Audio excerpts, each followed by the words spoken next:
ఓం సదాశివసమారంభాం వ్యాసశంకరమధ్యమాం అస్మదాచార్యపర్యంతాం వందే గురుపరంపరాం.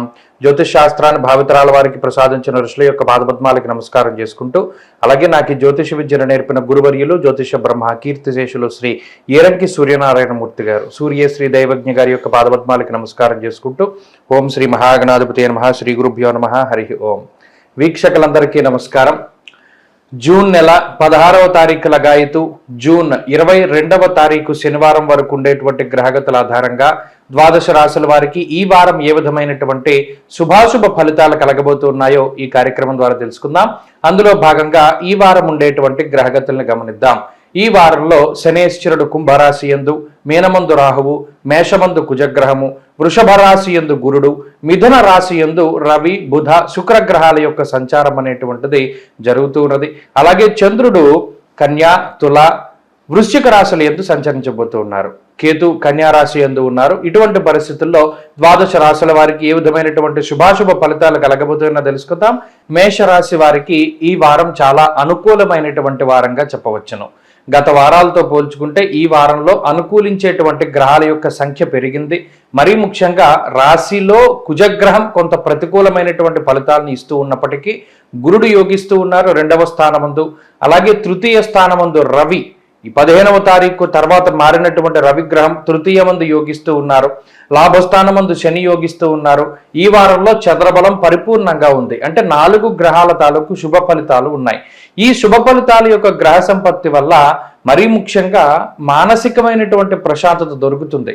అలాగే ద్వితీయ తృతీయ స్థానాలు కొంత బలవత్తరమైనటువంటి విధంగా పనిచేస్తూ ఉన్నటువంటి కారణం చేత అటు కుటుంబపరమైనటువంటి విషయాలు, అలాగే సోదర సంబంధమైనటువంటి విషయాలు, ఆర్థిక సంబంధమైనటువంటివి, ఆరోగ్యపరమైనటువంటివి, ఈ విషయాలలో ఏదైనా ఇబ్బందులు ఉంటే ఈ రాశి వారు వాటి నుండి బయటపడడానికి ఈ గ్రహస్థితి ఎక్కువ అవకాశాన్ని కల్పిస్తుంది.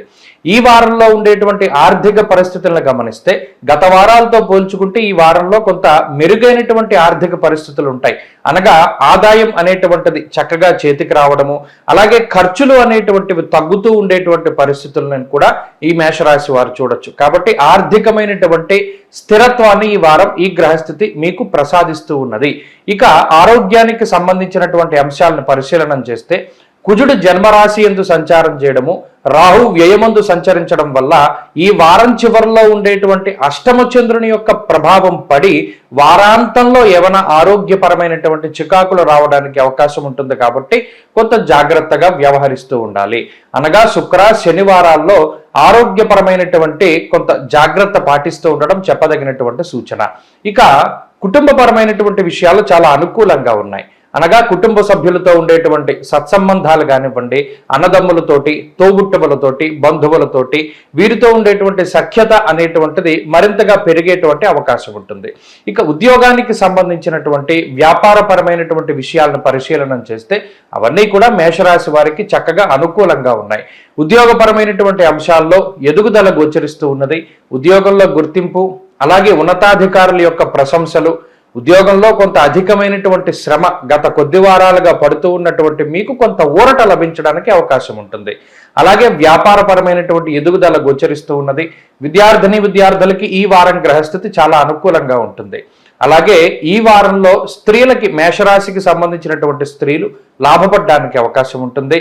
మరి ముఖ్యంగా ఆరోగ్య పరిస్థితులు బాగుండడం, కుటుంబ పరిస్థితులు మెరుగుపడుతూ ఉండడం, ఉద్యోగ వ్యాపారాల అభివృద్ధిలో ఉండడం లాంటివి చూడవచ్చు. మేషరాశి వారు ఈ వారంలో మరింత అనుకూలమైనటువంటి ఫలితాలని సాధించడానికై ఆంజనేయ స్వామి వారి యొక్క ఆరాధన చేస్తూ ఉండడం చెప్పదగినటువంటి సూచన. ఈ వారంలో కలిసొచ్చేటువంటి రోజు ఆదివారంగా చెప్పవచ్చును. అదృష్ట సంఖ్య 3, అదృష్ట వర్ణం